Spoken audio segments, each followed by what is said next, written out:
There's not a single person on this planet who haven't heard of Starbucks, world's biggest coffee house company. But did you know that the former CEO of Starbucks, Howard Schultz, was born and raised in poverty, barely making ends meet? And when things got really tough, he even had to sell his blood a couple of times. This is the success story of Howard Schultz, how he went from living in poverty and struggling for money to survive to transforming Starbucks into a $100 billion company. And he was just a young boy who never stopped dreaming, and here is why you shouldn't stop too. He was born in a very poor family. He spent his childhood living in a small one-bedroom apartment from a public housing project. His father was an army vet and a truck driver and spent most of his life working low-paid jobs. When Howard was only 7 years old,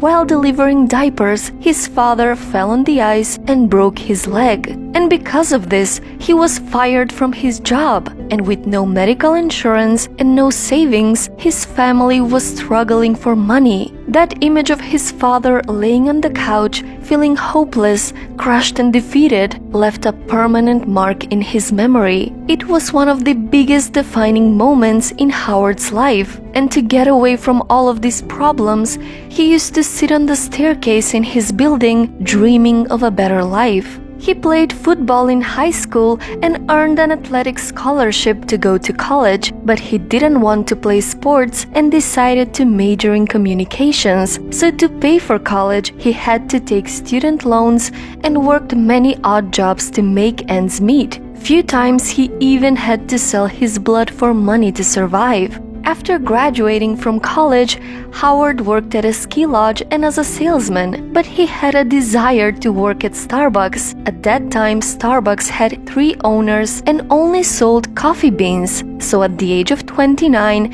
after a full year of convincing the owners to hire him, he finally got a job at Starbucks. While on a business trip to Italy, he walked into an Italian coffee shop and he was fascinated by his experience while drinking coffee. He was amazed by the fact that the owners of the coffee shops actually knew their customers and they even called them by their names while serving them coffee. Excited, he traveled back to the US trying to convince the Starbucks owners to accept these incredible new ideas, but the owners rejected him. So Howard quit Starbucks and went on to create his own coffee company called Il Giornale. But he had no money to fund this company. In the course of the year I spent trying to raise money, I spoke to 242 people and 217 of them said no. Try to imagine how disheartening it can be to hear that many times why your idea is not worth investing in. It was a very humbling time.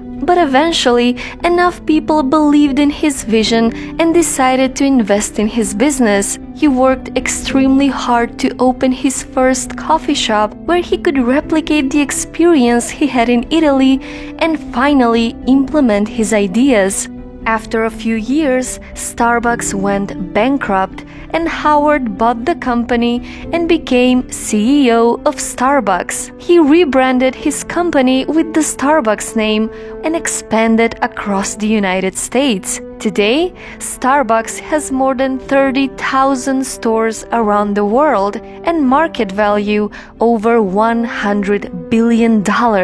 And Howard has an advice for you. In life, you can blame a lot of people and you can wallow in self-pity, or you can pick yourself up and say, listen, I have to be responsible for myself. I believe life is a series of near misses. A lot of what we ascribe to luck is not luck at all. It's seizing the day and accepting responsibility for your future. It's seeing what other people don't see and pursuing that vision. I feel so strongly that the reason I'm here is I dreamed big dreams. I dreamed the kind of dreams that other people said would not be possible. I cannot offer you any specific secret recipe for success, the perfect plan, how to reach the pinnacle of success in the business. But my own experience suggests that starting from scratch and achieving much more than what I dream about is quite possible. But if you wait for the perfect conditions, you'll never get anything done. But the good thing is, you can make a decision and take control now. Remember something. A year from now, you may wish you had started today. So, what's your story?